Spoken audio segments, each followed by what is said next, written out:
नमस्कार एमपी। आप सभी का बहुत बहुत स्वागत है आपके अपने कार्यक्रम नमस्कार एमपी में। दर्शकों, आपके साथ मैं हूँ श्वेता और मेरे साथ है मैं हूं डॉक्टर रोमिल जी। तो दर्शकों, आज के कार्यक्रम में आपका स्वागत करते हुए आपको बता देते हैं कि नमस्कार एमपी कार्यक्रम खास आपके लिए है और इस कार्यक्रम में आप हमसे सीधे बातचीत कर सकते हैं, सीधे जुड़ सकते हैं टेलीफोन नंबर्स के माध्यम से जो कि आपके टेलीविजन स्क्रीन पर फ्लैश किए जा रहे हैं। 0755 भोपाल के एसटीडी कोड के साथ 2660049 और इसके अलावा दर्शकों एक शुल्क रहित नंबर यानी कि एक टोल फ्री नंबर है जिस पर भी आप हमें कॉल कर सकते हैं, जिस पर कोई भी शुल्क लागू नहीं किया जाएगा और वो नंबर है 1800233040। एक बार फिर से आपको बता देते हैं, भोपाल के एसटीडी कोड के साथ 0755266049। और जैसा कि आप सभी जानते हैं कि दिन की शुरुआत हम करते हैं आज की तिथि के साथ, यानी कि आज कौन सा दिन है, रोमिल आज क्या होने वाला है, कैसे कैसे खास दिन हो रहा है, इसके बारे में हम हमारे दर्शकों को बताते हैं। तो चलिए हमारे दर्शकों को बता देते हैं कि आज की तिथि क्या है। विक्रम संवत 2079 के चैत्र माह के शुक्ल पक्ष की चतुर्दशी है आज। दिन है शुक्रवार, तारीख है 15 अप्रैल 2022 और आपको बता देते हैं कि आज काफ़ी खास दिन है। आज गुड फ्राइडे भी है। जी हाँ, गुड फ्राइडे एक ऐसा दिन है जिस दिन ईसा मसीह ने अपने प्राण त्याग दिए थे। जी हाँ, उत्पीड़न और यातनाएं सहते हुए उन्होंने पापों का नाश करने के लिए अपना बलिदान दिया था और आज के दिन को गुड फ्राइडे के रूप में मनाया जाता है।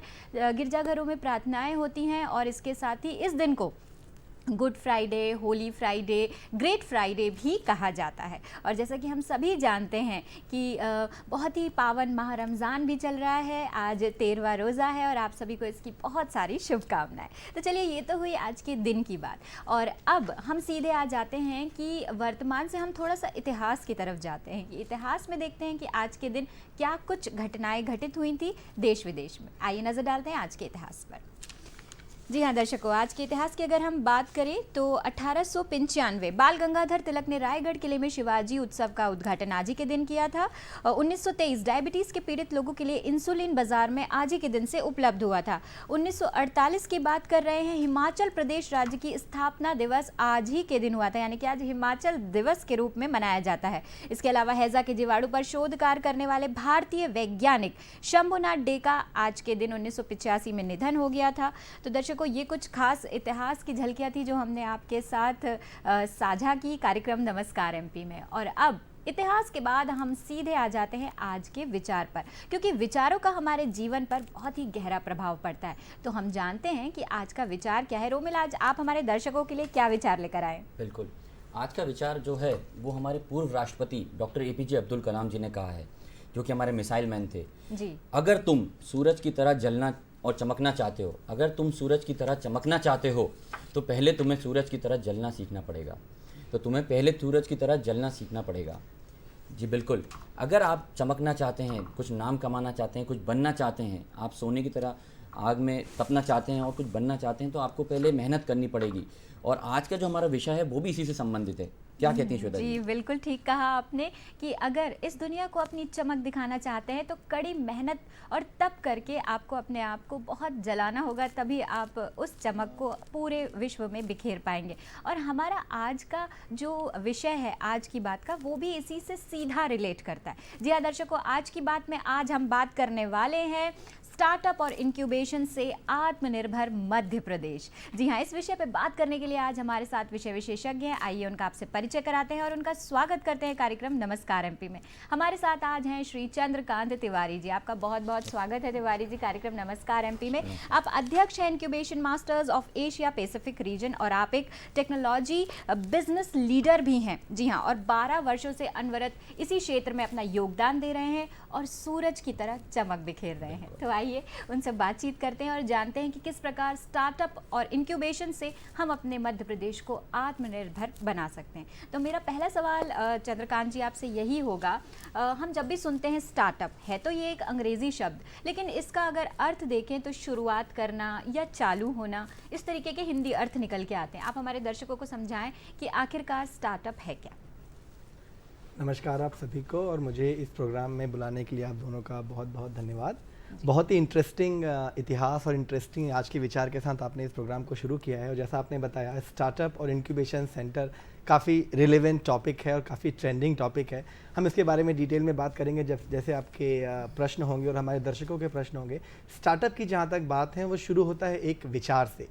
अगर आपके पास कुछ करने की इच्छा है जो आप बिजनेस से रिलेट कर सकते हैं, तो आप अपना उसे हम स्टार्टअप कहते हैं। स्टार्टअप कि आप अगर डेफिनेशन देखेंगे कि कैसे उसको परिभाषित करेंगे तो बहुत सारी चीज़ें हैं, लेकिन हम चूँकि पिछले कई सालों से इस फील्ड में काम कर रहे हैं, स्टार्टअप से आपको सिर्फ 3 चीज़ें समझनी है। सबसे पहला, आपके पास एक ऐसा आइडिया है जिससे आप लोगों की मदद कर सके, एक प्रॉब्लम सोसाइटी का सॉल्व कर सके, वो स्टार्टअप है। सेकंड, स्केलेबिलिटी, कितने तेज़ी से आप अपने स्टार्टअप को बढ़ा सकते हैं, अपने बिजनेस को मल्टीफोल्ड कर सकते हैं, कई गुना प्रोग्रेस कर सकते हैं, वो उसका सेकंड फैक्टर है। थर्ड है इनोवेशन, कि आपके आइडिया में, आपके बिजनेस आइडिया में कोई नवाचार का एक गुण है या वो आप इनोवेशन कर सकते हैं। ये जो थर्ड ऑप्शन है, ये ऑप्शनल है। आजकल आप देखेंगे कि पहले से मार्केट में प्रोडक्ट्स हैं, आइडियाज़ हैं, उसके बाद नए प्रोडक्ट्स आते हैं जो उनकी ऑलमोस्ट कॉपी होते हैं फिर भी चलते हैं। That is also a startup. तो जो पहले 2 पॉइंट्स हैं कि आप एक प्रॉब्लम सॉल्व करें सोसाइटी का, दूसरा स्केलेबल हो, आप अपने बिजनेस को मल्टीफोल्ड बढ़ा सकें, तो आपका startup. Innovation is optional quotient, वो होगा तो भी बेहतर है, नहीं होगा तो भी आपका बिजनेस एक स्टार्टअप है। बिल्कुल बिल्कुल, बहुत अच्छी बात है ये। तो यहाँ पर हमने जाना कि इसके 3 कड़ियाँ होती हैं और सबसे अंत में आपने बताया कि इनोवेशन यानी नवाचार, कुछ नया अगर आप उसमें करते हैं, कुछ एड ऑन करते हैं, तो वो और भी ज़्यादा बेहतर निकल कर आता है। तो जैसे कि आपने बात कही कि एक स्टार्टअप और एक बिजनेस, अगर मैं आपसे बात करूँ तो इसमें कैसे अंतर समझा जाए? क्योंकि देखिए तिवारी जी, उसमें भी आइडिया होता है, उसमें भी पैसा लगाया जाता है, उसे भी आइडिएट करके आगे बढ़ाया जाता है, लेकिन एक मुझे लगता है एक बहुत ही छोटा सा डिफरेंस है। उस डिफरेंस को हमारे दर्शकों को समझाएं। बहुत ही अच्छा प्रश्न है आपका। स्टार्टअप और ट्रेडिशनल बिजनेस में क्या फ़र्क है? क्योंकि अगर हर कोई अपना बिजनेस शुरू करना चाहता है, कोई भी युवा बिजनेस शुरू करना चाहता है, तो वो या स्टार्टअप शुरू करना चाहता है। दोनों टर्म्स इंटरचेंजेबली यूज़ होते हैं हमारी सोसाइटी में। जो बेसिक डिफरेंस है वो सिर्फ 2 है। सबसे पहला डिफरेंस ये है कि फंडिंग आप कैसे रेज करते हैं। ट्रेडिशनल बिजनेस में फंड रेज करने के लिए आप लोन लेते हैं या फिर अपने रिलेटिव से पैसे लेते हैं, या वो एक तरीका होता है। स्टार्टअप में आप फंड रेज करते हैं, आप अपने जो इक्विटी होती है या जो आपकी कंपनी का मालिकाना हक है, आप उसे इन्वेस्टर्स को देते हैं और वहाँ से फिर आपका वो हिस्सेदारी इन्वेस्टर उसमें लेता है। तो पहला जो डिफरेंस है वो फंडिंग के तरीके पे है, और दूसरा डिफरेंस जो मैंने आपकी परिभाषा में बताया था वो है मल्टीफोल्ड आपका ग्रो कर सकता है कि नहीं कर सकता। एक बिजनेस, अगर हमने एक शॉप खोला है, एक किराने का शॉप है, वो एक बिजनेस है। अगर आप उसमें इनोवेशन जोड़ते हैं, टेक्नोलॉजी जोड़ते हैं, कि आपने उसमें ऑनलाइन के माध्यम से आप भोपाल के एक क्षेत्र में सर्विस देते हैं, कल को आप पूरे भोपाल में देंगे, फिर आप पूरे मध्य प्रदेश, भारत, बल्कि विदेशों में भी जा सकते हैं। तो जो मल्टीफोल्ड ग्रो करने का जो एक उसमें कोशेंट है, वो डिफ्रेंशिएट करता है आपके स्टार्टअप को और ट्रेडिशनल बिजनेसेस को। जी, यानी बहुत अच्छी तरीके से आपने हमारे दर्शकों को समझाया कि एक बिजनेस और एक स्टार्टअप में क्या डिफरेंस होता है। ये बहुत अच्छी बात है तिवारी जी। अब एक ऐसा प्रश्न जो हमारे दर्शक जानने के लिए उत्सुक होंगे, उन्हीं की तरफ से मैं आपसे प्रश्न करती हूँ कि अगर मान लीजिए कोई व्यक्ति है और वो अपना स्टार्टअप स्टार्ट करना चाहता है, तो सबसे पहले उसे क्या करना होगा? उसे फाइनेंशियल असिस्टेंस कहाँ से मिलेगा? क्या कोई ऐसी योजनाएं हैं, कोई स्कीम्स हैं? क्योंकि देखिए, आइडियाज़ तो हमारे दिमाग में होते हैं, एक जुनून भी होता है, पैशन भी होता है, जैसे आपने बताया। और जैसे कि हमारा भारत है और अगर हम मध्य प्रदेश की बात करें तो यहाँ बहुत सारी इंडिजीनियस टेक्नोलॉजीज़ भी हैं, बहुत सारी स्वदेशी तकनीकें हैं, तो उनका इस्तेमाल करके नवाचार भी अगर हम करते हैं तो किस प्रकार से शुरुआत की जाए? देखिए, शुरुआत बहुत अहम होती है, इसीलिए। और अगर आप देखेंगे कि स्टार्टअप्स, कई सारे स्टार्टअप हमारे प्रदेश में, हमारे देश में, पूरी दुनिया में रोज़ के आप हज़ारों स्टार्टअप आइडियाज़ देखेंगे जो लोग अपना क्रियान्वयन करना चाह रहे हैं, लेकिन बहुत सारे स्टार्टअप फेल भी हो जाते हैं। तो पहला स्टेप बहुत इंपॉर्टेंट है, और पहला स्टेप मैं मध्य प्रदेश के सारे युवाओं को बोलना चाहूँगा कि मध्य प्रदेश सरकार बहुत अच्छा प्रयास कर रही है स्टार्टअप्स को प्रमोट करने के लिए। अगर आपके पास कोई भी आइडिया है तो आप बिना किसी झिझक के सबसे पहले आसपास इंक्यूबेशन सेंटर तलाशिए। हमारे मध्य प्रदेश में 30 से अधिक इंक्यूबेशन सेंटर्स अलग अलग ज़िलों में, अलग अलग क्षेत्र में कार्यान्वित हैं। आप वहाँ जाइए, उनसे मदद लीजिए, और 90% incubation centre free of cost मदद करते हैं। तो आपके पास सिर्फ एक आइडिया, आपके पास फंडिंग भी नहीं है, आपके पास टीम भी नहीं है, यू डोंट नो कि आप कैसे प्रोसीड करें। The best way to move forward, आप नज़दीक से कोई भी इंक्यूबेशन सेंटर जाइए, वहाँ इंक्यूबेशन मैनेजर से मिलिए, उनसे समझिए कि आप अपने बिजनेस को कैसे आगे बढ़ा सकते हैं। अगर आपको इंक्यूबेशन सेंटर नहीं मिलता है या फिर आप बहुत ही रिमोट एरिया में हैं और फिर भी आपको बिजनेस शुरू करना है, तो पहला स्टेप होगा कि आप थोड़ा सा फंडिंग अरेंज कीजिए। हमारे पास बहुत सारे गवर्नमेंट स्कीम्स हैं जो आपको फंड देती हैं, लेकिन आपको पहला कदम स्वयं उठाना पड़ता है। तो आपको कम से कम, जिसको हम बूट स्ट्रैपिंग बोलते हैं, कि एक मिनिमम अमाउंट 20,000, 50,000 या 1 लाख रुपए अपने पास आप बचा के रखिए। एक प्लान बनाइए, वो पैसा कलेक्ट होने के बाद में फिर आप एक प्लान बनाइए, प्लान बना के आगे बढ़िए। फेल होने के चांसेस बहुत ज़्यादा हैं, इसलिए सही मार्गदर्शन के लिए आप नज़दीकी इंक्यूबेशन सेंटर से संपर्क करें या फिर आप MSME मध्य प्रदेश से भी संपर्क कर सकते हैं। वो हमारे स्टार्टअप इंडिया, जो हमारे प्रधानमंत्री जी का बहुत ही प्रिय प्रोग्राम है, उनका एक नोडल एजेंसी हमारा MSME है, जहाँ पे आप संपर्क कर सकते हैं। वो आपको मार्गदर्शन देंगे कि आप कैसे इसमें आगे बढ़ें। बिल्कुल बिल्कुल बिल्कुल। तो समझा दर्शकों आपने कहाँ पहुँचना है इंक्यूबेशन सेंटर पे। आज के युवाओं के पास तरह तरह के आइडियाज़ आ रहे हैं, तरह तरह के विचार आ रहे हैं और उसी से ये देश तरक्की करेगा और आगे नए नए कीर्तिमान स्थापित होंगे। तो हमें सिर्फ पहुँचना है कि इंक्यूबेशन सेंटर पे या MSME प्रोग्राम की तरफ, जहाँ पर आपको मार्गदर्शन मिलेगा, आपको जानकारी मिलेगी किस प्रकार से आगे बढ़ें। जैसा कहा भी गया है, where there is a will there is a way, जहाँ चाह वहाँ राह। बिल्कुल सही कहा आपने, एक जुनून की आवश्यकता है आपको। और जैसे कि तिवारी जी ने बताया कि अगर आप थोड़ा सा फाइनेंशियल असिस्टेंस चाहते हैं तो अभी से आपको सेविंग करनी होगी अपने आइडिया के लिए, और उसके बाद आप इंक्यूबेशन सेंटर में जाकर सही तरीके से मार्गदर्शन पा सकते हैं और आगे बढ़ सकते हैं। जैसे कि आजकल की जो भी हम बात करते हैं या इससे रिलेटेड जिस भी सब्जेक्ट में हम देखते हैं या हम सोशल मीडिया पे देखते हैं, तो तिवारी जी हमने एक शब्द सुना है हैकेथॉन्स। इसके बारे में हमारे दर्शकों को कुछ बताएं कि एग्जैक्टली ये क्या है और इससे आज के युवा किस प्रकार से मदद ले सकते हैं।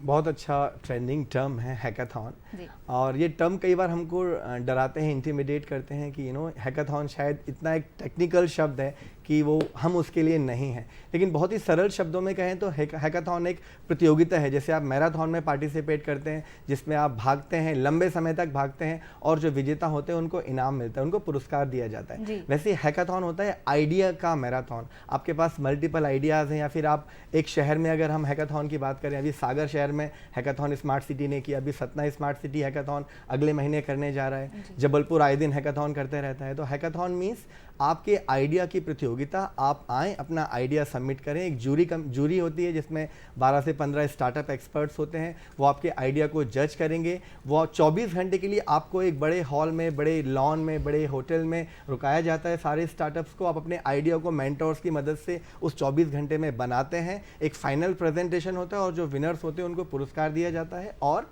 इंक्यूबेशन सेंटर में 1 साल के लिए निःशुल्क एंट्री भी दी जाती है। तो हैकाथॉन अगर आपके आसपास हो रहा है तो प्लीज़ पार्टिसिपेट करें। मोस्ट ऑफ दी हैकाथॉन जिनमें पैसा नहीं लगता है, एंट्री बिल्कुल निःशुल्क होती है, और जीतने पे आपको 50,000 से 1 लाख की राशि भी मिलती है, और 1 साल का इंक्यूबेशन फ्री में आपको निःशुल्क दिया जाता है किसी भी इंक्यूबेशन सेंटर में। So hackathon is all about that idea competition. जी, बहुत ही अच्छी बात है ये तो रोमिल। और मुझे लगता है कि 1 साल के लिए जो है आपको इंक्यूबेशन सेंटर्स में जो है आपको मार्गदर्शन दिया जाता है, वहाँ आपको बताया जाता है, समझाया जाता है, आगे के लिए आपको गाइडलाइंस भी दी जाती हैं। तो ये बहुत अच्छा, मतलब इस वर्ड से घबराना नहीं है। जी जी जी, बिल्कुल बिल्कुल। मतलब जैसे बचपन में हम दौड़ते थे, रेस लगाते थे, उसी प्रकार की एक दौड़ है। बस उस दौड़ में शामिल होना है, और जो विजेता होगा उसको पुरस्कार तो मिलेगा ही। जी सर, मैं यहाँ पर आपसे समझना चाहूँगा कि एक कुछ वर्ड सुनते हैं, जैसे एक्सीलेटर जुड़ जाता है, जैसे इंक्यूबेशन होता है, एक बोलते हैं कि अंडों को पनपाना। राइट। इसके बारे में थोड़ा सा मार्गदर्शन दें। एक्सीलेटर, इंक्यूबेशन सेंटर्स, इनके बारे में आदमी कैसे समझे? ओके, जैसे स्टार्टअप की जो पूरी फील्ड है, इसमें कई सारे जार्गन्स का प्रयोग होता है। जार्गन्स मीन्स वो जटिल शब्द जिनके बारे में हमें जानकारी होती नहीं, और जो हमें डराते हैं कि ये जो शब्द हैं हमें इनका मतलब पता नहीं। आप गूगल पे जाएंगे तो आपको तरह तरह के मीनिंग मिलते हैं। तो मैं आपको बताना चाहूँगा कि जो 2 आपने बड़े अच्छे शब्द बोले, इंक्यूबेटर और एक्सीलरेटर।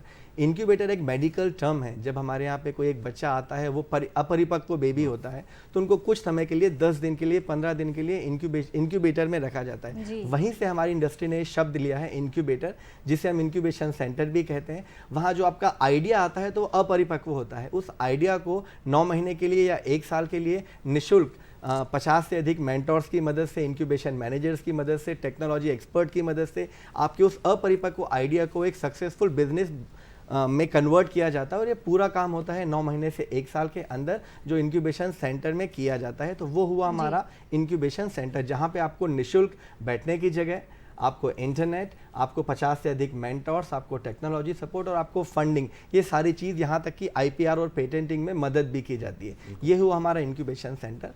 दूसरा एक टर्म है एक्सीलरेटर, जो मध्य प्रदेश में उतना कॉमन नहीं है। वो स्टार्टअप जो एक सर्टेन स्टेज को क्रॉस कर देते हैं, आइडिएशन को क्रॉस किया है या वो मार्केट में अपना प्रोडक्ट लॉन्च कर चुके हैं, वहां से उनको ग्रोथ चाहिए। तो जो हम आप कार या बाइक में देखते होंगे एक्सेलरेशन, आपने एक सर्टेन मैं गति आपको ले यहाँ लिया पे रोकना चाहूंगी, हमारे साथ एक कॉलर जुड़ गए हैं, आइए उनसे बातचीत करते हैं। दीवान सिंह जी ने हमें कॉल किया है सागर मध्य प्रदेश से। जी, आप अपना सवाल कर सकते हैं। नमस्कार मैम। नमस्कार सर। जी, क्या आप मुझे सुन पा रहे हैं? जी आपकी आवाज़ थोड़ी कम आ रही है। जी एक मिनट मैम। जी जी, अब आपकी आवाज़ आ रही है हमें। जी ओके ओके मैम, मेरा एक स्टार्टअप से रिलेटेड क्वेश्चन था, तो मैं क्या वो सर से पूछ सकता हूँ अभी? बिल्कुल बिल्कुल, आप पूछिए सर से। ओके सर, मेरा क्वेश्चन ये है कि जैसे बहुत से ऐसे स्टार्टअप्स हैं जो इंडिया लेवल पे या नेशन वाइड लेवल पे बहुत अच्छा कर रहे हैं। जैसे फॉर एग्जांपल मैं अगर दूं तो ओयो हो गया या ओला ई स्कूटर्स हो गए, तो वो उनसे इंस्पायर होके क्या मैं उसको अपने शहर में कर सकता हूँ एक छोटे स्तर पे? जी, आपका बहुत बहुत धन्यवाद कार्यक्रम से जुड़ने के लिए। जी तिवारी जी। दीवान, बहुत अच्छा प्रश्न है आपका और इसका एक सीधा सा जवाब है। जब अमेज़ॉन पूरी दुनिया में प्रसिद्ध हुआ था, एक ई-कॉमर्स बिजनेस था, कुछ लोगों को लगा कि हमारे इंडिया में भी ऐसा कुछ होना चाहिए, तो लोगों ने फ्लिपकार्ट और बाकी कई सारी स्नैपडील, कई सारी ई-कॉमर्स कंपनियां इंडिया में आई।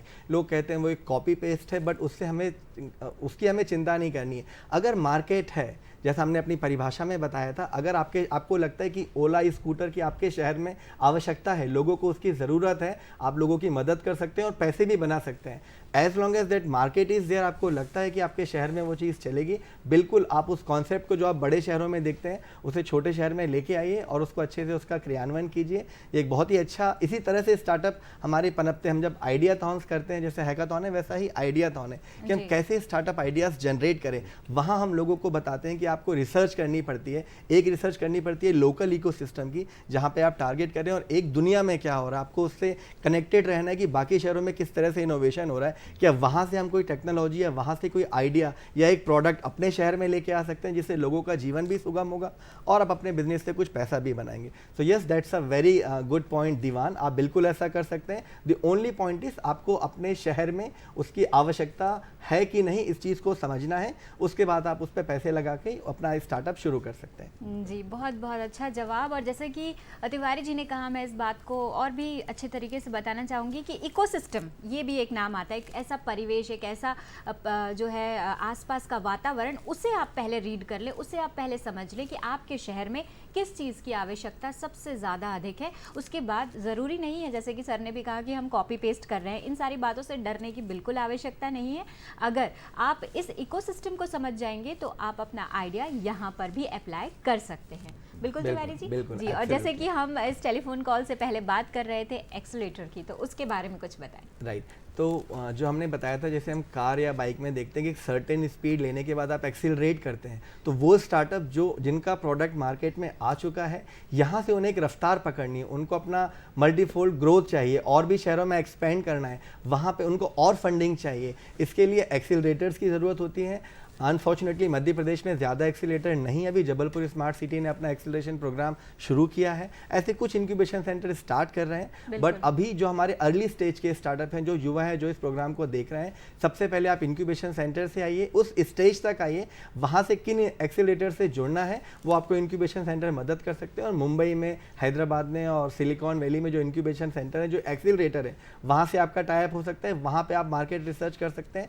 अपने प्रोडक्ट्स को उस शहर में बेचने के लिए आपको जो गाइडेंस है वो उस शहर के एक्सीलेटर दे सकते हैं, और उनसे जोड़ने का काम आपको आपके शहर का इंक्यूबेशन सेंटर करेगा। जी, बहुत अच्छी बात है रोमिल, ये कि एक कनेक्टिंग लिंक यहाँ पर बताई जा रही है कि आप किस प्रकार से लोगों से जुड़कर अपने आइडिया को दुनिया भर में फैला सकते हैं। जी, जब हम इन सभी बातों की बात करते हैं तिवारी जी, तो एक प्रश्न सामने आता है कि अभी जैसे कि हम सभी जानते हैं कि आत्मनिर्भर मध्य प्रदेश के अंतर्गत जो है स्टार्टअप पॉलिसीज जो है वो रिलीज़ की गई है। अगर मैं बात करूँ स्टार्टअप नीति की, तो कौन से ऐसे क्षेत्र हैं जहां पर ख़ास तौर पे फोकस किया गया है? जैसे कि हमारा मध्य प्रदेश है, तो हम कृषि आधारित चीज़ों को ज़्यादा महत्व देते हैं, तो इसके विषय में कुछ बताएं कि कौन से क्षेत्रों पर ज़्यादा फोकस किया गया?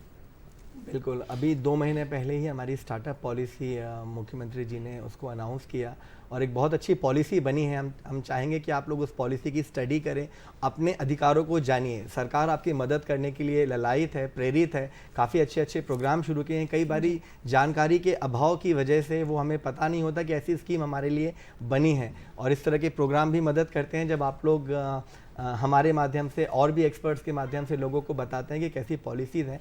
तो ये जो स्टार्टअप पॉलिसी मध्य प्रदेश की आई है, इसका सबसे बड़ा उद्देश्य तो यही था कि हमारा एक इकोसिस्टम, जो अभी आपने भी बताया, वो स्ट्रांग हो।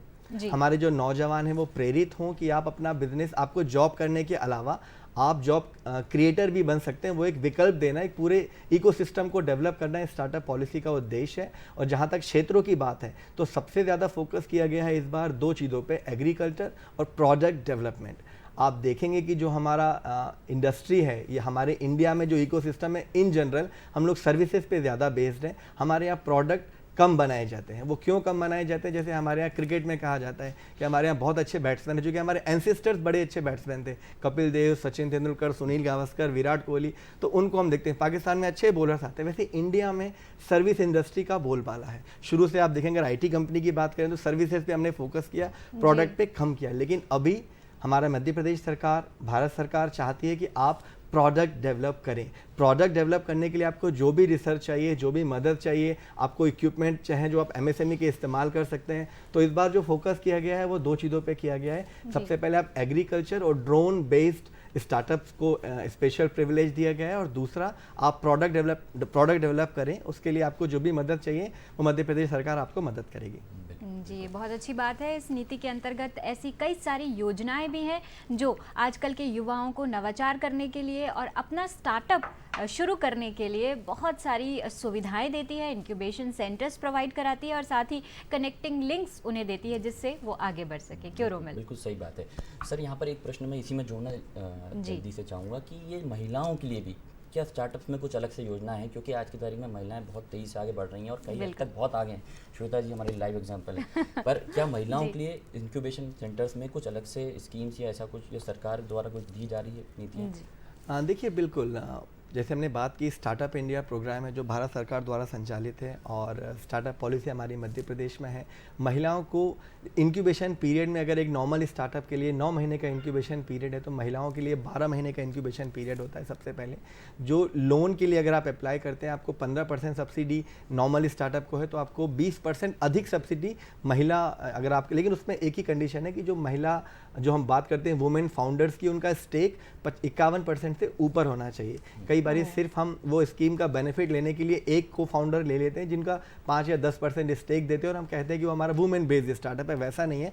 सरकार ने इसको बड़े अच्छे से परिभाषित किया है कि अगर आपका महिला वुमेन फाउंडर है तो उनके जो स्टेक हैं कंपनी में, जो उनका मालिकाना हक है, वो 51% से अधिक होना चाहिए। उसके बाद आप इन चीज़ों को यूज़ कर सकते हैं। एक और बड़ा अच्छा प्लेटफॉर्म है WEP, जो नीति आयोग भारत सरकार चलाता है। उसमें अगर आप एक महिला स्टार्टअप हैं, आपको लगता है कि आपको और भी लोगों से कनेक्ट होना और सारी स्कीम्स का फ़ायदा लेना है, तो आई वुड रिक्वेस्ट कि आप लोग WEP प्लेटफॉर्म से जुड़ें, जो नीति आयोग भारत सरकार द्वारा संचालित है, जिसमें आपको आप ही की तरह के कई सारे वुमेन एंटरप्रेन्योर्स मिलेंगे। एक नेटवर्क बनेगा पूरे इंडिया से, जो इंक्यूबेशन सेंटर, एक्सीलरेटर, इन्वेस्टर्स और मेंटर्स का पूरा वुमेन बेस्ड नेटवर्क है। उनसे आप कनेक्ट होंगे और अपने स्टार्टअप को बेहतर तरीके से संचालित कर सकेंगे। जी, बहुत ही उम्दा जानकारी तिवारी जी। और यहाँ पर जो भावी युवा हमें देख रहे हैं, भावी युवा उद्यमी, मुझे ऐसे कहना चाहिए, जो देख रहे हैं, उनके लिए एक बहुत ही अच्छी इन्फॉर्मेशन आपने दी। और चलते चलते आपसे एक अंतिम सवाल मैं पूछना चाहूँगी, आपसे कहना चाहूँगी कि जो हमारे युवा हैं, जो महिला उद्यमी है या जो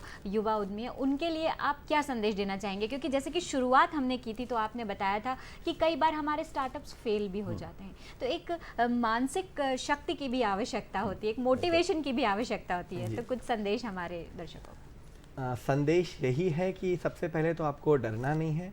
दूसरा, परसिस्टेंस एक जो कीवर्ड है।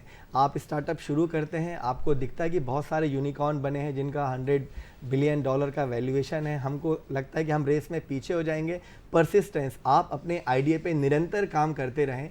6 महीने, 1 साल, 2 साल लग सकता है, लेकिन आपको आइडिया ड्रॉप नहीं करना है। और दूसरा जो आखिरी सलाह है, मेंटोर्स, प्लीज़ मेंटोर्स की सुनिए। मेंटोर्स यानी एक्सपर्ट, वो लोग जिन्होंने पहले ये काम किया है, एक स्टार्टअप बनाया है, फेल भी हुए हैं, सफल भी हुए हैं। आपके आसपास मध्य प्रदेश सरकार ने जो इंक्यूबेशन सेंटर का नेटवर्क बनाया है, एक मेंटोर्स का नेटवर्क है, उनसे जुड़िए, उनकी मदद लीजिए, उनसे सीखिए। वो आपको फेल होने के चांसेस कम करेगा और मुझे उम्मीद है कि आप एक बेहतर स्टार्टअप बनेंगे और मध्य प्रदेश का और भारत का नाम रोशन करेंगे। जी, बहुत बहुत धन्यवाद आपका। बहुत ही अच्छी जानकारी और बहुत ही अच्छा संदेश कि डरना नहीं है, अपने ऊपर विश्वास रखना है और कोशिश करते रहना है। जी, बहुत बहुत धन्यवाद आपका तिवारी जी, आप हमारे साथ कार्यक्रम में आए और आपने इस विषय पर आत्मनिर्भर भारत और स्टार्टअप और इंक्यूबेशन से हम किस प्रकार आगे बढ़ सकते हैं, आत्मनिर्भर मध्य प्रदेश बन सकते हैं, इसके विषय में जानकारी दी। आपका बहुत बहुत धन्यवाद। धन्यवाद जी, तो दर्शकों, जैसा कि यहाँ पर हमने बहुत अच्छी जानकारी ली और समझा कि किस प्रकार से अब हमें इंक्यूबेशन सेंटर्स का यूज़ करना है और अपने विश्वास, आत्मविश्वास के साथ आगे बढ़ना है। और आगे बढ़ने की बात से रोमिल, मुझे याद आ रहा है कि क्यों ना हम हमारे दर्शकों को अब एक छोटी सी सैर पर ले चले। तो आइए दर्शकों, कार्यक्रम में समय हो गया है पर्यटन का, तो आइए आपको घुमाते हैं आज एक खास जगह।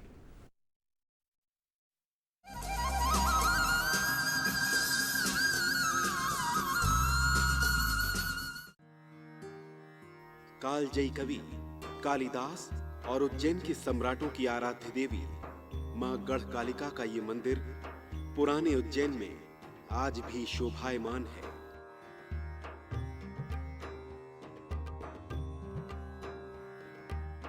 यह मंदिर जिस स्थान पर अवस्थित है, उस संपूर्ण क्षेत्र को ही गढ़कालिका क्षेत्र कहा जाता है। महाकवि कालिदास, राजा विक्रमादित्य यहाँ साधनाएं करते थे।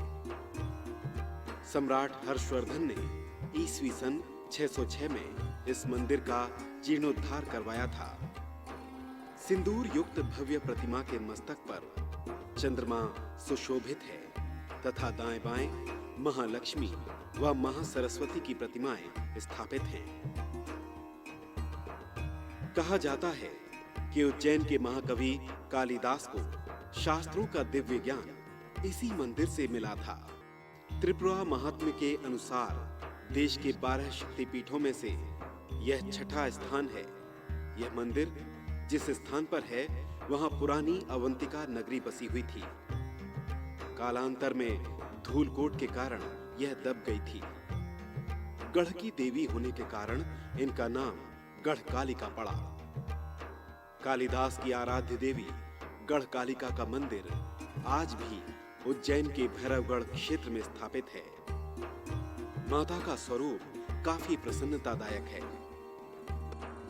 मूर्ति में चांदी के दांतों का भी आकर्षक प्रयोग किया गया है।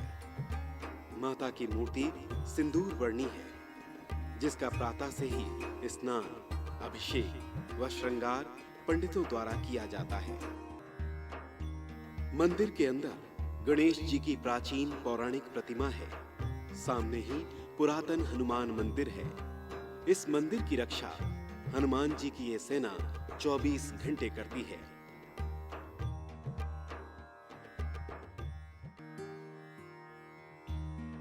गौरतलब है कि पुरातत्व विभाग ने जब यहाँ की खुदाई करवाई थी, तब उसमें बड़ी ईंटें, मनके, टकसाल तथा सड़कें निकली थी। इससे यह अनुमान लगाया गया कि यह स्थान ईसा पूर्व 500 वर्ष पुराना है। गढ़कालिका के मंदिर में मां कालिका के दर्शन के लिए रोज हजारों भक्तों की भीड़ जुटती है। तांत्रिकों की देवी कालिका के इस चमत्कारिक मंदिर की प्राचीनता के विषय में कोई नहीं जानता। फिर भी माना जाता है कि इसकी स्थापना महाभारत काल में हुई थी, लेकिन मूर्ति सतयुग के काल की है। बाद में इस प्राचीन मंदिर का जीर्णोद्धार सम्राट हर्षवर्धन द्वारा किए जाने का उल्लेख मिलता है।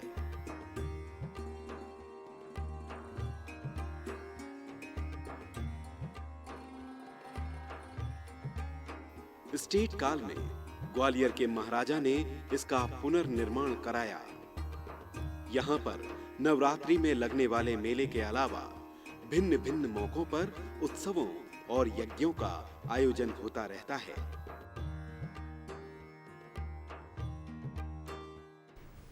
तो दर्शकों, आज हमने गढ़ कालिका माँ के दर्शन किए कार्यक्रम नमस्कार एमपी में, और एक बहुत ही आस्था से भरी हुई ये जगह थी जहाँ पर हम आज आपको लेकर गए। और लौट कर आने के बाद आपको एक बहुत ही खास शख्सियत से मिलाने वाले हैं। जैसे कि हम सभी जानते हैं, हम सभी इस धरती पर आए हैं और अपने अपनी भूमिका अदा कर रहे हैं। वो कहते हैं ना कि ये दुनिया एक रंगमंच है और हम अपने अपने किरदारों में रमे हुए हैं। हर एक व्यक्ति यहाँ पे न जाने कितने किरदार निभाता है, परंतु इस किरदार को निभाते निभाते अगर आप लोगों का एंटरटेनमेंट के साथ साथ अपना भी कुछ कायाकल्प कर सके तो उसे तो भाई कलाकार कह दिया जाता है। तो दर्शकों, आज के मेहमान में हम आपको एक ऐसे ही कलाकार से मिलाने वाले हैं। तो आइए स्वागत करते हैं आज के हमारे मेहमान श्री राहुल तिवारी जी का। राहुल, आपका बहुत बहुत स्वागत है कार्यक्रम नमस्कार एमपी में। धन्यवाद जी। श्वेता जी। आप सह प्राध्यापक हैं says university performing arts department में, साथ ही साथ आप एक थिएटर कलाकार हैं। लोगों को अपनी कला से जो है मंत्र मुग्ध कर देते हैं। बहुत सारे ऐसे नाटक इन्होंने खेले हैं सभी के सामने। आज इन्हीं के बारे में हम बात करेंगे कि कैसे इनकी ये जर्नी स्टार्ट हुई और आज ये कई सारे बच्चों को, कई सारे लोगों को ये सब सिखा रहे हैं। तो आइए जानते हैं राहुल से। तो राहुल, सबसे पहला प्रश्न मेरा आपसे यही रहेगा कि किस प्रकार से आपकी रुचि इन सब में आई कि आप कुछ अभिनय करें, कलाकार बने, आगे बढ़ें। कैसे आपने जाना कि अब ये सही समय है? धन्यवाद श्वेता जी। सबसे पहले तो मैं ये कहना चाहूँगा कि हर एक इंसान के अंदर कला जो है वो छुपी रहती है और कहीं ना कहीं वो कलाकार होता है। हर इंसान किसी न किसी अभिनय को अपने जीवन में लेकर चलता है, फिर भले वो माँ हो, वो पिता हो, भाई हो, बहन हो, वो कहीं ना कहीं रंगमंच की कठपुतलियाँ ही हैं जो अपने अपने किरदार को डेली रोज़मर्रा के जीवन में निभाते चलते हैं। कई कलाकार ऐसे होते हैं जिनको अपनी कला को मंच पर दर्शकों तक ले जाने का मौका मिलता है और उनमें से एक मैं भी हूँ। और तमाम कलाकार हैं हमारे भोपाल शहर में, मध्य प्रदेश में, या मैं देश की बात करूँ तो मैं अगर अपने रंगमंच के दिनों की शुरुआत की बात करूँ तो 2011 में मैंने पहली बार रंगमंच पे कदम रखा।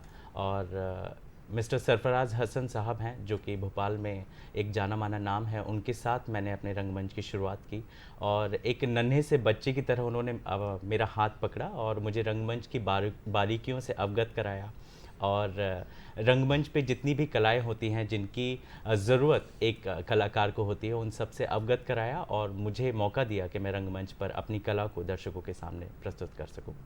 तो मतलब ये बोलूँ सन 2011, आज से तकरीबन 11 साल पहले आप शुरुआत कर चुके हैं जी। वैसे पूछना बड़ा अजीब सा प्रश्न होता है, पर एक किस उम्र में बच्चों को ये हम ढाल सकते हैं कि वो रंगमंच से जुड़े?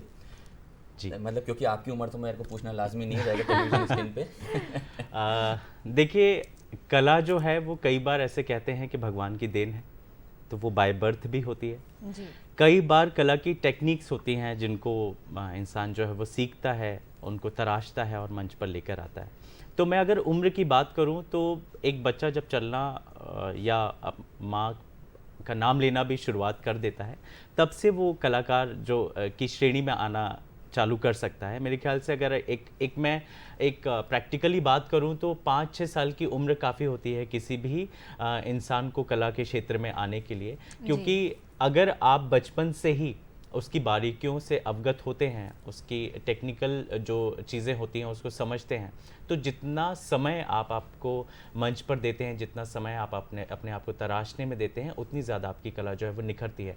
तो एक स्पेसिफिक टाइम नहीं है, जब भी आपको लगे कि आप मंच पर उतरना चाहते हैं, आप किसी कला को सीखना चाहते हैं, फिर आप 5 साल के हों, 50 साल के हों या 90 साल के हों, जी। कला सबका स्वागत करती है। जी, बिल्कुल सही कहा आपने कि सीखने की कोई उम्र नहीं होती है। अगर आप चाहें तो शुरुआती दिनों से बच्चों को इस अभिनय की कला को सीखने के लिए आगे बढ़ा सकते हैं। और जैसा कि हम सभी जानते हैं कि हम एक बहुत ही ख़राब दौर से गुजर चुके हैं कोविड के बाद, तो हमने अपने आप को घर में रह के पहचाना है, समझा है, अपनी बहुत सी ऐसी हॉबीज़ को डेवलप किया है। उसमें मुझे लगता है कि ये भी एक ख़ास हॉबी है कि जब आप जो है कई तरीके से अभिनय करते हैं, बच्चे टीवी देखते हैं या रेडियो सुनते हैं, तो उनसे भी वो काफ़ी कुछ सीखते हैं। लेकिन राहुल, मेरा यहाँ से आपसे एक सवाल है कि इन चीज़ों को, जैसे आपने तराशने की बात कही कि हम तराशते हैं और कुछ तो गॉड गिफ्टेड होती हैं, तो किस प्रकार से घर में रह के कुछ बिंदुओं पर ध्यान दिया जाए जिन्हें तराशा जा सके, जैसे कि वोकैबुलरी हो गया, या आपकी आवाज़ हो गई, या मॉड्यूलेशन हो गया, या कला के कुछ ऐसे पहलू जो हम ना जानते हों, वो आप हमारे दर्शकों को बताएं। बिल्कुल, बहुत बारीकियां होती हैं। अगर हम संगीत की बात करें या डांस की बात करें या अभिनय की बात करें, मैं स्पेसिफिकली अभिनय पर आऊँगा, तो अभिनय की बारीकियों को समझने के लिए सबसे ज़्यादा ज़रूरी है कि आप पढ़ें, आप कविताओं को पढ़ें, आप कहानियों को पढ़ें। और जब भी आप कविताओं को पढ़ते हैं या कहानियों को पढ़ते हैं तो हर एक इंसान के अंदर उसका एक इमेजिनेशन जो है वो बनता जाता है। मैं अगर कोई एक लाइन पढ़ता हूँ कविता की कि ऐसे मैं अगर एक एग्जाम्पल लेके चलूँ कि शेर ने एक बकरी पर आक्रमण किया, तो बच्चे जो होते हैं या कम उम्र में जो इमेजिनेशन पावर होता है वो ज़्यादा होता है, और वही सही समय होता है कि उस टाइम पर हम सीखा जा सकता है। तो जिस लाइन को हम पढ़ते हैं उस लाइन को हम इमेजिन करें, और जब हम उस लाइन को इमेजिन करते हैं तो हम उस समय में पहुंचने की कोशिश करते हैं, अपने आप को वहां ले जाने की कोशिश करते हैं। और जब हम उस समय में पहुंच जाते हैं, मान के चलो कि मैं भविष्य की बात कर रहा हूं, लेकिन मैं भविष्य में पहुंचने की कोशिश कर रहा हूं, तो मैं भविष्य में पहुंच कर उस टाइम पर कैसे रिएक्ट करूंगा। जैसे कि राहुल जी, अभी हम स्क्रीन पर एक आपका चित्र भी देख पा रहे हैं, एक आप जो है राजा की भूमिका इसमें निभा रहे हैं और आप बैठे हुए हैं। इस अभिनय के बारे में या इस नाटक के बारे में कुछ हमारे दर्शकों को बताएं। बहुत ही खूबसूरत चित्र है आपका ये। जी, ये मैं कहूँ तो ये मेरा सबसे पहला काम था जो कि नेशनल चैनल पर मुझे करने का मौका मिला, और ये सिराजुद्दौला जो किंग ऑफ वेस्ट बंगाल रहे हैं उनकी भूमिका मैंने निभाई थी। इसका ऑडिशन जो है वो भोपाल में ही हुआ था और तमाम लोगों ने इसका ऑडिशन दिया था और उसमें से मैं सेलेक्ट हुआ, मुझे काम करने का मौका मिला।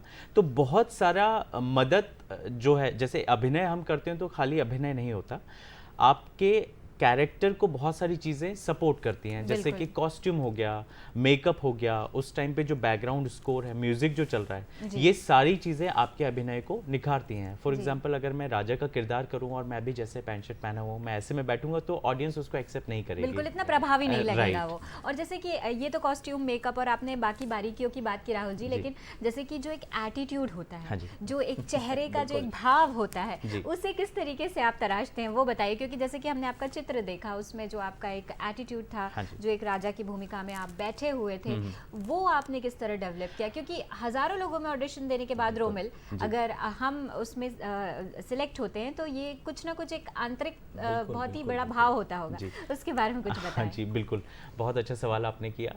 सबसे ज़्यादा ज़रूरी है कि आपने कितना प्रैक्टिस किया है, क्योंकि आप जितना ज़्यादा प्रैक्टिस करते हैं उतनी ज़्यादा बारीकियों को समझते हैं।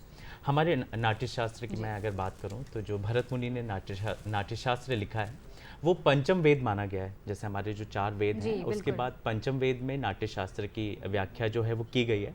नाट्यशास्त्र में हर एक चीज़ के बारे में लिखा गया है कि आप कैसे कैरेक्टर को निभा सकते हैं। नाट्यशास्त्र के बाद ही द मैजिक इफ एक कंसेप्ट चलता है। द मैजिक इफ जो कंसेप्ट है उसमें ये बताया गया है कि आप जब कभी भी किसी किरदार को निभाते हैं, द मैजिक इफ मतलब आपको बिलीव करना पड़ेगा कि आप वो कैरेक्टर एक्चुअली में हैं। मतलब आपको भूलना पड़ेगा कि मंच पर राहुल नहीं है, अभी वो राजा जो है वो ही निभा रहा है। तो जब आप उस मैजिक इफ को बिलीव कर लेते हैं अपने अंदर, तो आपके अंदर धीरे धीरे वो चीज़ें जो है वो उभर के आती हैं और वो सब हेल्प करता है। आप जब कॉस्ट्यूम पहनते तो अपने आप आपके अंदर एटीट्यूड आता है।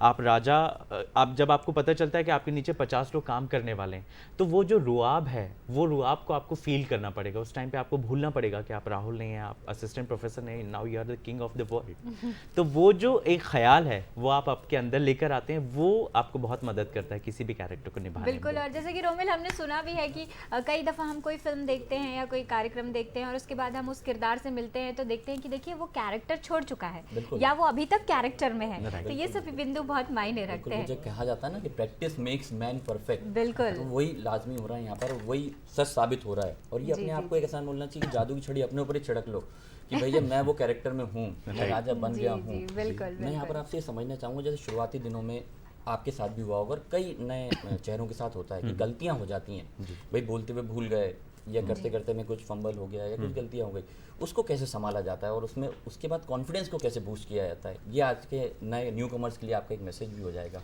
बहुत अच्छा आपने सवाल रखा कि गलतियाँ होती हैं और कई बार लोग उससे घबराते हैं और फिर छोड़ देते हैं।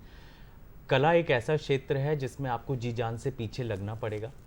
आप 50 बार हारेंगे फिर भी आपको खड़े होना पड़ेगा और एक नई एनर्जी के साथ आपको दूसरे दिन अपने आप को मंच पर रखना पड़ेगा। अब ये जो बात हुई कि कई बार हम भूल जाते हैं मंच पर, तो उसको कैसे संभाला जाता है। इम्प्रोवाइजेशन एक वर्ड है जो मंच पर अक्सर करने की ज़रूरत पड़ती है, क्योंकि जब हम कैमरे पे काम करते हैं तो आपके पास रीटेक के मौके होते हैं। आपने कोई डायलॉग भूला, हमने कैमरे पे कट किया, हम उसको दोबारा टेक ले सकते हैं। लेकिन मंच पे जो 1 घंटे का नाटक होता है उसमें रीटेक की कोई गुंजाइश नहीं होती। बिल्कुल। तब आपका जहन, आपकी प्रैक्टिस, आपका परिश्रम जो है वो आपको मदद करता है। इसीलिए जब 1 घंटे की स्क्रिप्ट को जब हम मंच पे परफॉर्म करते हैं तो उसके लिए हम 3 से 4 महीने, 6 महीने, कई बार साल भर लेते हैं और डेली उस स्क्रिप्ट को हम पढ़ते हैं ताकि उसका एक एक वर्ड, एक एक सिचुएशन आपके जहन में ऐसे बैठ जाए कि आप रात को सोते से भी कोई उठाए तो आप उसके नेक्स्ट डायलॉग बोल दें। तो जब आप मंच पे कोई डायलॉग भूलते हैं तो आपके दिमाग में कहीं ना कहीं ये चीज़ चल रही होती है कि अभी क्या सिनेरियो चल रहा है, किस परिक्षेप में हम बात कर रहे हैं। तो जो डायलॉग स्क्रिप्ट में लिखा है अगर हम वो भूल भी जाते हैं तो हम उससे मिलता जुलता संवाद वहाँ पर क्रिएट करते हैं, जिसको हम इम्प्रोवाइजेशन कहते हैं। इम्प्रोवाइजेशन तभी हो पाता है जब आप उसकी 50 बार प्रैक्टिस करें, आप मंच पे लगातार उसको परफॉर्म करने की कोशिश करें, उसकी रिहर्सल करें। बिल्कुल। और लगातार हम आपके कुछ चित्र भी देख रहे हैं, हमारे दर्शक जो हैं वो चित्र देख रहे हैं आपके कई सारे अन्य अन्य भिन्न भिन्न नाटकों की ये फोटोज़ हैं। यहाँ देखिए, यहाँ पर आप जो है एक अलग ही किरदार में नज़र आ रहे हैं। बहुत ही सुंदर फोटो है ये। और इस तरीके के हमने कई सारे चित्र आपके देखे राहुल जी। लेकिन अब जो है सवाल आपके सामने मैं रखने वाली हूँ, ये इसका जवाब देने से पहले मुझे लगता है आप मुस्कुराएंगे ज़रूर क्योंकि सवाल ऐसा है कि सफलता का कोई शॉर्टकट नहीं होता जी। इस विषय में आप क्या कहना चाहेंगे? बिल्कुल, सफलता का कोई शॉर्टकट नहीं होता, ना कभी था, ना है, ना कभी होगा। क्योंकि कला एक ऐसा क्षेत्र है जिसमें अगर आप अपने आप को चीट कर रहे हैं जी, मान के चलिए आप कला को चीट कर रहे हैं और कल कला आपको चीट करेगी। आप जितने जल्दी शॉर्टकट से फेमस होना चाहेंगे उतने ही जल्दी आप फेमस से नीचे आ जाएंगे। बिल्कुल। ये एक बहुत बड़ा कटु सत्य है। आप तमाम चीज़ों में शॉर्टकट ले सकते हैं। आप 10 किलोमीटर का रास्ता काट के 5 किलोमीटर का बना सकते हैं, लेकिन कला में आप शॉर्टकट नहीं ले सकते, क्योंकि कला परिश्रम से आती है, प्रैक्टिस से आती है। अगर आप प्रैक्टिस नहीं कर रहे हैं तो आप कुछ टाइम तक लोगों को भ्रमित कर सकते हैं कि आपको कला का नॉलेज है। आप कैरेक्टर को निभाएंगे, आपको लगेगा कि आप आंसू बहा रहे हैं, ऑडियंस आपसे कनेक्ट हो रही है, बट ऐसा नहीं होता। खाली आंसू बहा देने से या हंस देने से दर्शक कभी भी कनेक्ट नहीं होता जब तक कि आप उसको फील नहीं करेंगे। फील आप शॉर्टकट से कभी नहीं कर सकते। तो जितने भी दर्शक मुझे अभी सुन रहे हैं या जो इस फील्ड में नए लोग जो काम करने आने वाले हैं, मैं मेरे सीनियर्स के लिए नहीं कहूँगा क्योंकि वो सभी परिश्रम करते हैं और उनसे ही हमको सीखने का मौका मिल रहा है। बट जो नई भावी पीढ़ी जो आ रही है वो कभी भी कला के क्षेत्र में शॉर्टकट को ना अपनाएं, अदरवाइज बहुत नुकसानदायक होगा। बहुत अच्छी बात कही राहुल जी आपने। रोमिल बिल्कुल सही कहा कि कड़ी मेहनत बहुत आवश्यक होती है, और फिर चाहे वो कला का क्षेत्र हो चाहे कोई भी क्षेत्र हो, आप कड़ी मेहनत अगर करेंगे तो आप उसके जो परिणाम है वो बेहद अच्छे पाएंगे। और याद रखिए, जैसे कि हम सभी याद रखते हैं, हम भी पल पल इस बात को दोहराते हैं कि सफलता का कोई शॉर्टकट नहीं होता है। बिल्कुल। रोमिल, आप क्या कहेंगे अगर हम राहुल जी से गुजारिश करें कि वो हमें कोई संवाद यहाँ पर लाइव सुनाए और हमारे दर्शकों को भी सुनाए? जी, तो मैं आपसे गुजारिश करना चाहूँगी राहुल जी कि हम आपका कोई संवाद सुनना चाहेंगे। आने वाले नाटकों में तो हम ज़रूर शिरकत करेंगे, लेकिन हम चाहते हैं कि आप अभी हमारे दर्शकों को और हमें कोई अच्छा सा संवाद सुनाएं। बिल्कुल। मैं जैसे कि मैंने बताया कि मैंने सरफराज हसन साहब से सीखा है, उसके बाद आलोक चटर्जी सर हो गए, जयंत देशमुख सर हो गए, उन लोगों के साथ भी काम करने का मौका मिला। और उनका एक बहुत फेमस नाटक है नट सम्राट, शायद दर्शकों ने नाम इसका सुना होगा। जी। उसमें एक बेटे का कैरेक्टर है जो अपनी पत्नी के कहने पर अपने पिता के पास आता है। तो पत्नी बंदूक चलाती है बट कंधा जो है वो बेटे का होता है। तो वो आके कहते हैं अपने पिता से कि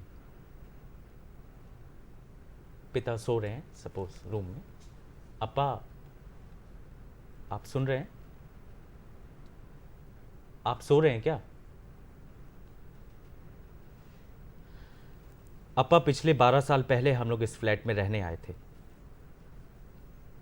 और 12 सालों का हर एक दिन इस बात की गवाही देगा कि हमने आपकी सेवा में कभी कोई कसर नहीं छोड़ी। लेकिन आखिर में एक ही बात समझ में आती है अप्पा, कि गोल फ्रेम में चौकनी फोटो फिट नहीं बैठती, वो उसमें फिट बैठ ही नहीं सकती अप्पा। मैं मानता हूं कि शारदा ने ऐसा कुछ कह दिया होगा जो उसे नहीं कहना चाहिए था। अरे ऐसा कुछ कर दिया होगा जो उसे नहीं करना चाहिए था। लेकिन आप लोग भी तो अपनी मर्यादा में नहीं रहते। हां अप्पा, आपकी मर्यादा, अरे आपका अधिकार चाहे कितना ही बड़ा क्यों ना हो अप्पा, लेकिन आपको इस बात का ख्याल रखना चाहिए कि ये कल्चर्ड लोगों की सोसाइटी है और हमारा घर भी इन्हीं कल्चर्ड लोगों की बस्ती में आता है। आई अप्पा, मैं दिल से चाहता हूं कि आप लोग हमारे साथ इस परिवार में खुशी खुशी रहें। मैं 100 बार आपके पैर पड़ने को भी तैयार हूं, लेकिन उसके लिए अपना घर और अपनी पत्नी की बलि नहीं चढ़ने दूंगा। मैंने फैसला किया है कि आज से आप और आई वृद्धाश्रम में रहेंगे। प्रणाम अप्पा। बहुत खूब, बहुत खूब, ही बेहद बेहतरीन। अच्छी तरीके से आपने इस किरदार को निभाया। और जैसे कि रोमिल मैं देख पा रही थी, वो भाव चेहरे पर थे, वो जो एक क्रोध था इन चंद लाइनों में, वो आंखों में नज़र आ रहा था, और बिल्कुल। बाकायदा इस लाइव शो में ज़रा से देर के लिए। ये तो मुझे कहीं ना लगता है कहीं कि कहा ये जाता कड़ी मेहनत का ही जो है एक फल है, बिल्कुल। और इस प्रकार से अगर जो है काम किया जाए तो धीरे धीरे आप जो है इस काम में पारंगत हो जाते हैं, और आप अपने भावों को, अपने अभिनय को लोगों के सामने रख सकते हैं। हाँ जी, धन्यवाद। और ये सब कुछ मैं, हालांकि इतने कम समय में किसी भी कैरेक्टर में जाना थोड़ा सा मुश्किल होता है, क्योंकि जी। जब आप कैरेक्टर में जाते हैं, उसमें उतरने की कोशिश करते हैं, तो तमाम चीज़ें आपको सपोर्ट करती हैं। को एक्टर सपोर्ट करता है, बिल्कुल। स्टेज सपोर्ट करता है, डायरेक्टर होते हैं सामने, उनका ऑरा सपोर्ट करता है। मैं आने वाली पीढ़ी से हमेशा ये गुजारिश करना चाहूँगा कि वो जिनसे सीखा है उन्हें कभी ना भूलें, जी। उनका सम्मान अपने दिल में रखें, अपने जहन में रखें, क्योंकि अगर आप गुरु को भूलते हैं तो धीरे धीरे कला आपको भूलना शुरुआत कर देती है। बिल्कुल सही बात कही आपने। ऑलवेज जो है कनेक्टेड टू योर रूट्स बहुत आवश्यक है। अपनी जड़ों से जुड़े रहना, तभी आप आगे बढ़ पाएंगे, तभी आप जो है फल फूल पाएंगे। और जैसा कि राहुल जी, हम सभी जानते हैं कि ये सब तो आप अपने अभिनय का जो है एक सफ़र बहुत लंबा आप तय कर ही रहे हैं, परंतु अब सवाल ये आता है कि ये सब करते करते आप जो है असिस्टेंट प्रोफेसर कैसे बन गए? इस बारे में कुछ हमारे दर्शकों को बताएं, और आप वहाँ पर क्या पढ़ाते हैं, और किस प्रकार से आप बच्चों के सामने जाते हैं, और किस प्रकार की बच्चे चुनौतियां आपके सामने देख रहे हैं? राहुल वो जी, यहाँ बताएं। पर मैं जोड़ना चाहूँगा इसी प्रश्न में थोड़ा सा, क्या आप इसी फील्ड में आना चाहते थे अभिनय जी। की, या फिर ये आपका शौक है और ये वो आपका प्रोफेशन प्रोफेशन है? बिल्कुल। हाँ, बहुत अच्छा सवाल, और ये बहुत मुश्किल सवाल होता है कि क्या आप इसी फील्ड में आना चाहते हैं। कई बार कलाकार इसका जवाब नहीं दे पाता है, क्योंकि कई बार परिस्थितियां ऐसी होती हैं कि आप जिस क्षेत्र में जाना चाहें, परिवार या कई जिम्मेदारियां ऐसी होती हैं जिसके चलते आप नहीं जा पाते। बट मैं उन तमाम चुनिंदा लोगों में से हूँ जो इस क्षेत्र में जाना चाहता था और इस क्षेत्र में पहुँच भी गया। मैं पहले पीपल्स यूनिवर्सिटी में असिस्टेंट प्रोफेसर था। वहाँ पर मैं इंजीनियरिंग के सब्जेक्ट्स लेता था, क्योंकि मैंने इंजीनियरिंग की है, मैंने एमटेक किया हुआ है, और फिर मैंने नाट्य शास्त्र से एमए किया है, जो कि रंगमंच से जुड़ा हुआ है। तो पीपल्स में जॉब करने के बाद अभी मैं सेज यूनिवर्सिटी में परफॉर्मिंग आर्ट्स डिपार्टमेंट में असिस्टेंट प्रोफेसर हूँ, ड्रामा नाट्य शास्त्र पढ़ाने के लिए। कई बच्चे ऐसे, मैं सबसे पहले तो ये कहना चाहूँगा कि सेज यूनिवर्सिटी भोपाल की, या मैं मध्य प्रदेश की भी कह सकता हूँ, एग्जैक्टली मैं उस चीज़ पे श्योर नहीं हूँ, बट 99.9% मैं कह सकता हूँ कि ये पहली यूनिवर्सिटी है जो परफॉर्मिंग आर्ट्स का ग्रेजुएशन डिग्री जो है वो दे रही है, क्योंकि सारी जगह पर हमें मास्टर्स करने को मिलता है या बीए करने को मिलता है। जी जी जी, बैचलर पीजी की बात हम कर रहे हैं। Right, but bachelor performing arts says university है एकमात्र यूनिवर्सिटी जो हाइब्रिड कोर्स दे रही है, जिसमें आपको म्यूजिक, डांस और एक्टिंग तीनों का मिला जुला जो है वो स्टूडेंट्स जो है वो सीखते हैं। मुश्किलें ऐसी आती हैं कि कई बार बच्चा जो है वो जल्दी से सीख लेना चाहता है, कई बार वो जल्दी से फेमस हो जाना चाहता है। जितना जल्दी वो फेमस होना चाहता है उतना वो परिश्रम नहीं करता, और वो बहुत मुश्किल है बच्चों के साथ अगर वो किसी एक चीज़ पे स्टिक नहीं है। वो एक ही छात्र जो है वो कैमरे पे भी काम कर लेना चाहता है, वो मंच पे भी काम कर लेना चाहता है, 2 पेज की स्क्रिप्ट लिख के वो अपने आप को राइटर भी कह लेना चाहता है, बिल्कुल। और एक कविता रिकॉर्ड करके वो अपने आप को कवि के क्षेत्र में भी रख देना चाहता है। जी। बट ये अपने आप से धोखा है। हम 10 चीज़ें करें जिनका हम एक एक दिन अभ्यास करें, उससे बेहतर है कि हम एक चीज़ का 10 दिन अभ्यास करें। ये मैं नहीं कह रहा हूँ, ये तमाम सीनियर जो हैं वो कहते हैं, मेरे गुरुजन कहते हैं, सरफराज सर कहते हैं। तो ऐसी कुछ चुनौतियों का सामना करना बिल्कुल, पड़ता है। बहुत अच्छी बात कही आपने कि अभ्यास करते रहना बहुत आवश्यक है। आप चाहे अभिनय कर रहे हो, चाहे आप पढ़ाई कर रहे हो, चाहे आप किसी खेल कूद की गतिविधि में सम्मिलित हो, अभ्यास बहुत आवश्यक है। और जैसा कि राहुल जी ने बताया कि सफलता का कोई शॉर्टकट नहीं होता है, तो आपको लंबे रास्ते से ही सही, लेकिन अभ्यास करते करते एक दिन सफलता ज़रूर मिलेगी। राहुल जी, आपका बहुत बहुत धन्यवाद कि आप हमारे कार्यक्रम में आए। आपने हमारे दर्शकों को अपनी लाइफ के बारे में, अभिनय के बारे में, रंगमंच के बारे में इतनी सारी अच्छी अच्छी जानकारी दी। आपका बहुत बहुत धन्यवाद। धन्यवाद मुझे यहाँ बुलाने के लिए, thank you ji. So much. तो दर्शकों, ये थे आज हमारे साथ श्री राहुल तिवारी। उन्होंने बताया कि किस प्रकार रंगमंच की दुनिया से निकलकर वो आज बच्चों को बहुत कुछ सिखा रहे हैं। और ये वक्त हमें बता रहा है, और ये वक्त हमें सिखा रहा है कि बदलते दौर के साथ आपको भी बदलना बेहद आवश्यक है। और इसी तरह बदलते बदलते अब समय आ गया है कि हम आपसे इजाज़त लें, क्योंकि समय इस बात की आज्ञा नहीं दे रहा है कि हम आपके साथ कुछ पल और ठहर सके। इस वादे के साथ कि हम आपसे फिर मुलाकात करेंगे कार्यक्रम नमस्कार एमपी में, मुझे और रोमिल को दीजिए इजाज़त। लेकिन जाते जाते आपके लिए यहाँ पर एक बहुत ही खुशनुमा गीत हम छोड़े जा रहे हैं। इसे एंजॉय कीजिए, अपना ख्याल रखिए, अपनी सेहत का ख्याल रखिए और देखते रहिए कार्यक्रम नमस्कार एमपी। नमस्कार। मारी हिवड़ा में नाचे मोर तक थैया थैया, भंवरे ने मचाया शोर, खिली दिल की कलियां। बदला मौसम बदले नजारे, या बदला है नजरिया। मारी हिवड़ा में नाचे मोर तक थैया थैया, भंवरे ने मचाया शोर, खिली दिल की कलियां। बदला मौसम बदले नजारे, या बदला है नजरिया। मारी हिवड़ा में नाचे मोर तक थैया थैया, भंवरे ने मचाया शोर, खिली दिल की कलियां।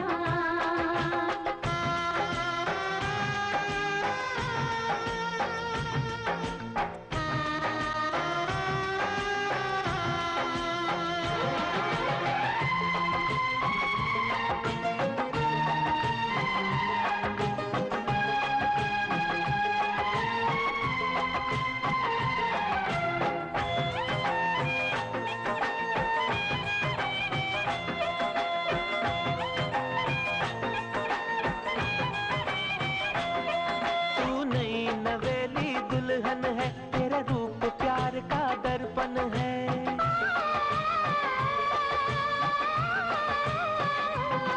तू नई नवेली दुल्हन है, तेरा रूप प्यार का दर्पण है। तेरी मेहंदी से, तेरे गजरे से महका महका मेरा जीवन है। मेरे सवालों का जवाब बन के तू आई सजनिया। मारी हिवड़ा में नाचे मोर तक थैया थैया, ऐसी बंधी प्यार की डोर, हुई मैं बावरिया। बदला मौसम बदले नजारे, या बदला है नजरिया। हमारी हिवड़ा में नाचे मोर तक थैया थैया, भंवरे ने मचाया शोर, खिली दिल की कलियां।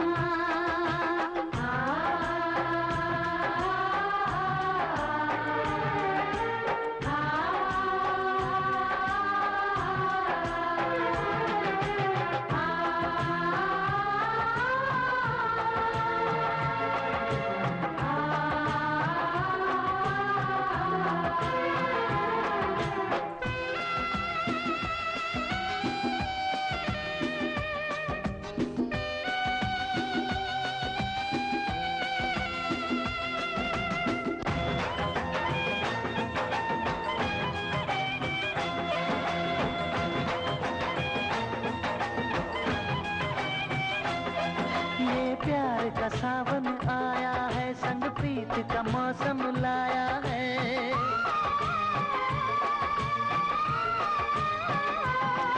ये प्यार का सावन आया है, संग प्रीत का मौसम लाया है। जो दिल में छुपा के रखा था, वो राज लबों पर आया है। दिल में बसा के अपना बना के ले चलो प्रेम नगरिया। मारी हिवड़ा में नाचे मोर तक थैया थैया, चाहे ले जाओ जिस ओर, संग चलूंगी सैया।